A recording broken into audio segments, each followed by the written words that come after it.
নমস্কাৰ শিক্ষাৰ্থীসকল ইকক চালে স্বাগতম জনাইছো আশা কৰো তোমালোক ভালে আছা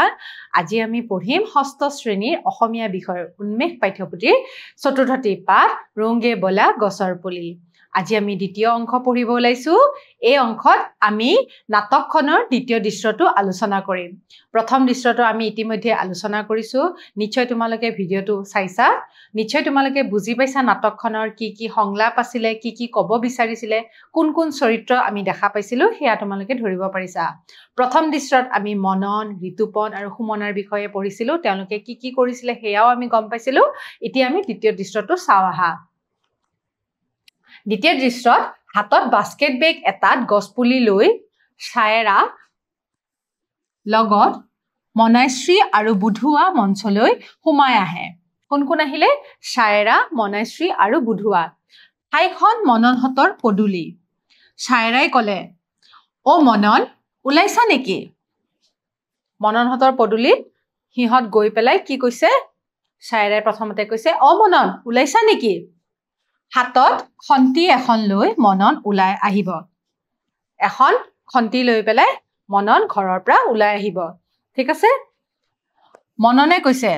ছায়েৰা তোমালোকক কোনে খবৰ দিলে মননে ছায়েৰাক সুধিব তোমালোকক কোনে খবৰ দিলে বুধুৱাই কলে চোৱাচোন মনন মালতী পেহীয়ে এয়া বিলাতী মধুৰীৰ পুলি কেইটামান দি পঠাইছে বুধুৱাই কি কলে মালতী পেহীয়ে বিলাতী মধুৰীৰ পুলি কিছুমান দি পঠাইছে মনাশ্ৰীয়ে কি কব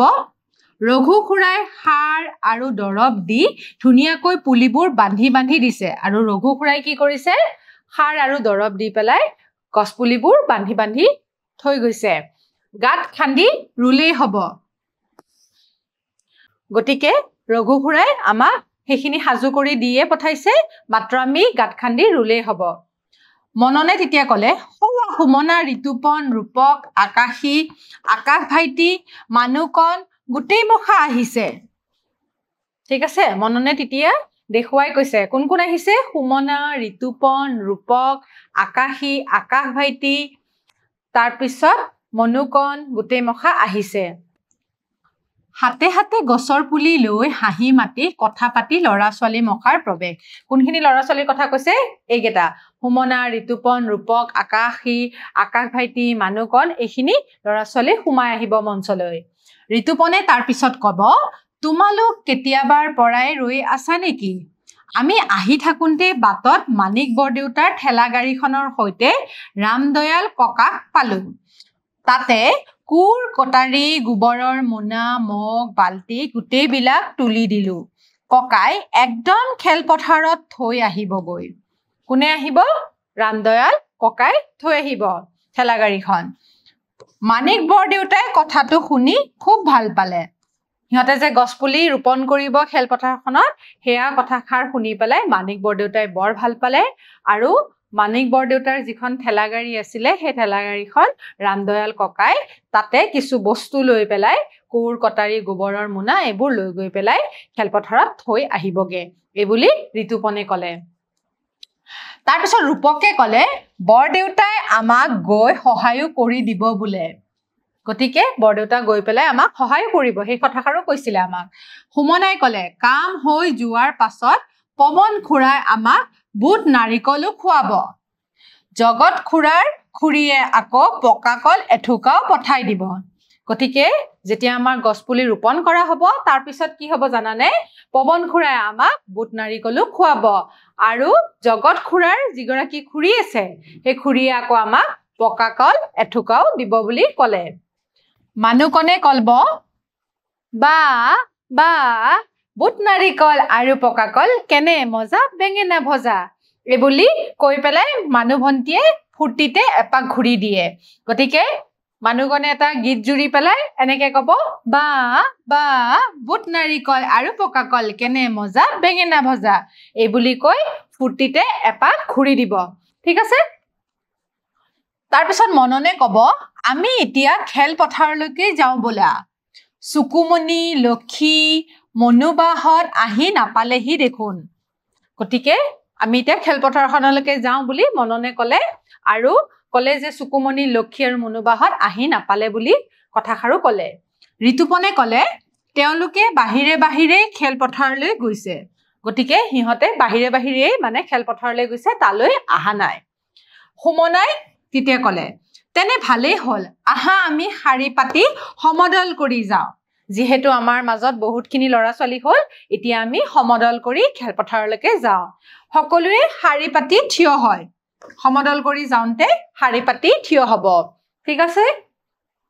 তাৰ পিছত ছাইৰাই ক'লে বৰ মজা লাগিছে দেই গান টান এটাই গাই যাব পৰা হ'লে তেতিয়া ছাইৰাই ক'লে আমি যেটো সমদল কৰিয়ে যাম এতিয়া আমাৰ ইমান ভাল লাগিছে আমি যদি এটা গান গাই যাওঁ তেতিয়া আমাৰ কিমান ভাল লাগিব তেতিয়া ঋতুপনে ক'লে মই লগাই দিম তোমালোকে গাবা ঋতুপনে গানটো গাব আৰম্ভ কৰিলে ঋতুপনে গান লগালে সকলোৱে গাই গাই ওলাই যাব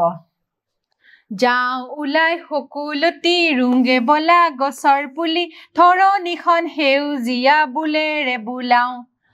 ফুল ফুলক গছে গছে গুটি লাগক বিধে বিধে ৰঙে ৰখে ফুলে ফলে পৃথিৱী সজাওঁ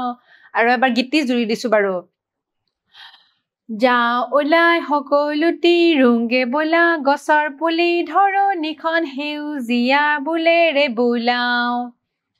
ফুল ফুলক গছে গছে গুটি লাগক বিধে বিধে ৰঙে ৰখে ফুলে ফলে পৃথিৱী সজাওঁ গতিকে ছাত্ৰ ছাত্ৰীসকল তোমালোকে যেতিয়া নাটকখন কৰিবা এই গীতটি তোমালোকৰ সুৰতো তোমালোকে গাব পাৰিবা তাৰ পিছত ল'ৰা ছোৱালীবিলাকে ওলাই যোৱাৰ পিছত কি হ'ব জানানে পদ পৰিব মঞ্চৰ সন্মুখত এখন পৰ্দা থাকে সেই পৰ্দাখন পৰিব গতিকে আমাৰ নাটকখন ইমানতে শেষ হ'ব ঠিক আছে গতিকে নাটকখনৰ নাট্যকাৰ আছিলে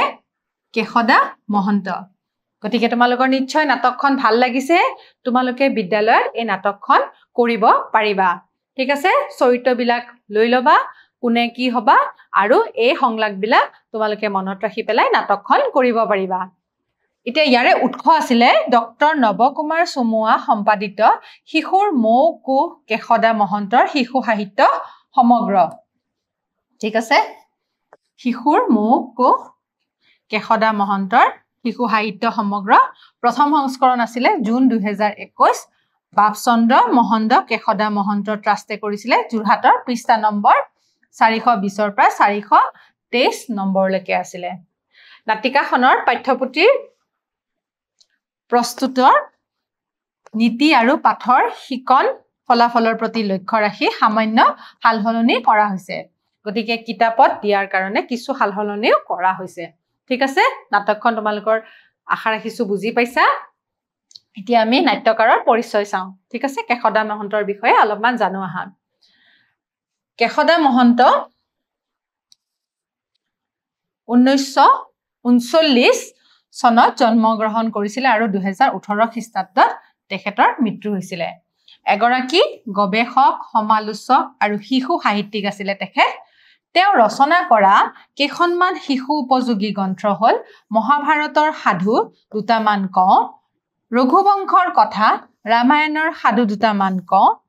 মৌকুহৰ কৰ্মী প্ৰজা সেউজী ধৰণী ধুনীয়া আদি তেওঁ জগধাত্ৰী হৰমোহন দাস সাহিত্য বঁটা অসম সাহিত্য সভাৰ বাসন্তী বৰদলৈ সোঁৱৰণী বঁটা আৰু দুৰ্গাধৰ বৰকটকী সোঁৱৰণী বঁটা আদিৰে সন্মানিত হয় ঠিক আছে ইয়াৰ উপৰিও তেওঁ অসমীয়া ৰামায়ণী সাহিত্য কথাবস্তুৰ আতিগুৰি গ্ৰন্থৰ বাবে 2010 খ্ৰীষ্টাব্দত সাহিত্য একাডেমী বঁটাও লাভ কৰে ঠিক আছে তেখেতে সাহিত্য একাডেমী বঁটাও লাভ কৰিছিল কোন চনত 2010 খ্ৰীষ্টাব্দত ঠিক আছে আৰু কিতাপখনৰ নাম হৈছে অসমীয়া ৰামায়ণী সাহিত্যৰ কথাবস্তুৰ আতিগুৰি ঠিক আছে এইখন গ্ৰন্থৰ বাবে তেখেতে সাহিত্য একাডেমী বঁটা লাভ কৰিছে গতিকে আমি আজি পাঠটো ইমানতে আলোচনা শেষ কৰিলো এতিয়া আমি দুটামান প্ৰশ্ন চাওঁ আহা হাতত বাস্কেট বেগ এটাত গছপুলি কোনে লৈ আহিছিল আমাৰ দ্বিতীয় দৃশ্যৰ প্ৰথমতে হাতত বাস্কেট লৈ পেলাই মঞ্চৰ ভিতৰত কোন সোমাই আহিছিলে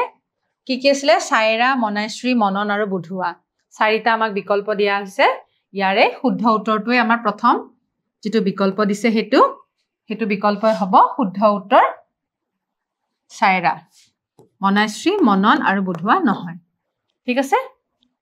নাট্যকাৰ কেশদা মহন্ত ডাঙৰীয়ানীয়ে কোন খ্ৰীষ্টাব্দত সাহিত্য একাডেমী বঁটা লাভ কৰিছিলে তেখেতে সাহিত্য একাডেমী বঁটা লাভ কৰিছিলে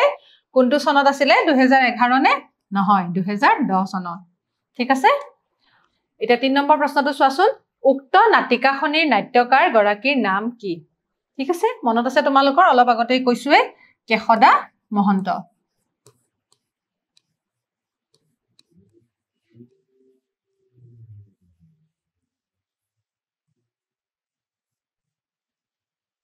গতিকে ছাত্ৰ-ছাত্ৰীসকল